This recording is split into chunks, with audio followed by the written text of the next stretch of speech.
JEE mains 2025 28 जनवरी shift 1 का exam conclude हो गया। पेपर का लेवल कैसा आया हुआ था, क्या डिफिकल्टी लेवल था फिजिक्स केमिस्ट्री मैथमेटिक्स में, कौन कौन से टॉपिक से सवाल आए थे, प्रीवियस ट्रेंड से कुछ फॉलो हुआ नहीं हुआ, सब डिस्कस करूंगा। इस चैनल को सब्सक्राइब फॉलो नहीं किया कर लीजिएगा, अभी ये स्टार्टिंग है। जब तक आपको कॉलेज नहीं मिलेगा तब तक छोड़ के आपको साथ देंगे। अभी आपका अप्रैल का एग्जाम है, फिर बीच में आपको बहुत सारी चीजें करनी होंगी, जिससे मैंने देखा है काफी सारे बच्चों को दिक्कत आती है। तो आपको दिक्कत ना है उसके लिए सब्सक्राइब कर लेना, अदरवाइज कुछ भी मिस होगा, कहीं भी कुछ छूट गया तो बोलोगे भैया आपने बताया नहीं। अगर आप सब्सक्राइब करके नोटिफिकेशन दबाए रहोगे आपको सब चीजें टाइमली मिलती रहेगी। तो आइए डिस्कस करते हैं क्या क्या चीजें आई थी, क्या ट्रेंड फॉलो हुआ था। सबसे पहले मेन इंपॉर्टेंट बात, ये अभी तक का जो आपके 6 शिफ्ट के एग्जाम हुए, ये आपका 7 शिफ्ट अभी तक का हार्डेस्ट टफेस्ट शिफ्ट था, क्योंकि पेपर का लेवल हटके आया था।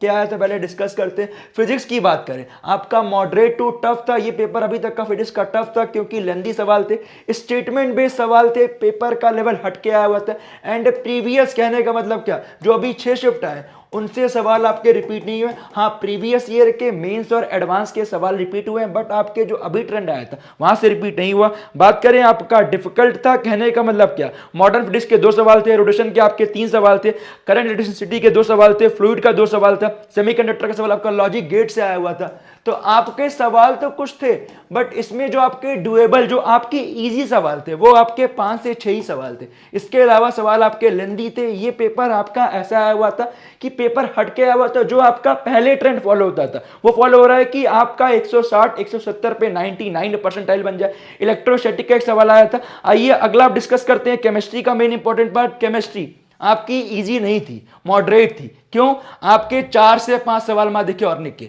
जो कि पहले के पेपर में ऑर्निक का पोर्शन ज्यादा था। भाई यहां 9 से 10 सवाल इलेक्ट्रॉनिक का आया, 5 से 6 सवाल फिजिकल के रहे, जिसमें आपका वीएसपीआर थ्योरी हो गया। केमिकल बॉन्डिंग का काफी दिखा, केमिकल बॉन्डिंग का जो मैंने आपको बताया था, जो सवाल आता था ना, लाइक बॉन्ड ऑर्डर हो गया, और भी कुछ सवाल आपके केमिकल बॉन्डिंग के दिखे जो कि आपके डायरेक्टली है, ये आपका काफी अच्छा रहने वाला है। बात करें आपके ऑर्गेनिक केमिस्ट्री से हमारे 4 सवाल थे, वीएसपीआर थ्योरी पीरियोडिक टेबल से आपके 2 सवाल थे, काइनेशन एनर्जी का था, ऑक्सीजन स्टेट का था, resonance inductive effect based question थे।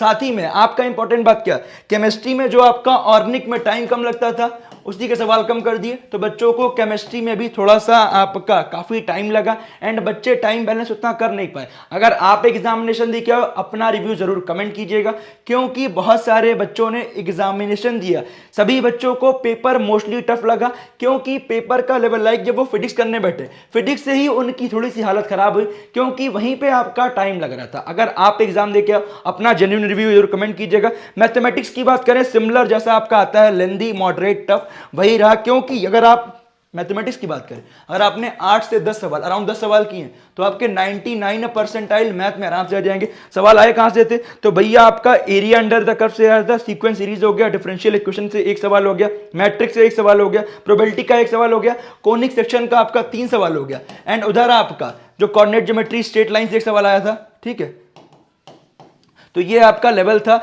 वेक्टर 3D के साथ साथ। इंपॉर्टेंट बात क्या, आपको क्या लगा मुझे कमेंट कीजिएगा। अभी एक डिटेल वीडियो आ रही है भैया किस मार्क्स पे क्या परसेंटाइल बनेगा, उसके लिए सब्सक्राइब करना मत भूलना। अगर बात करें, एक डिटेल दे दूं आपको, जो मैंने बच्चों से बात की, जो लेवल लगा 160 टू 170 प्लस, मतलब 175 मैक्सिमम, 175 प्लस पे आराम से 99 प्लस परसेंटाइल आएगा।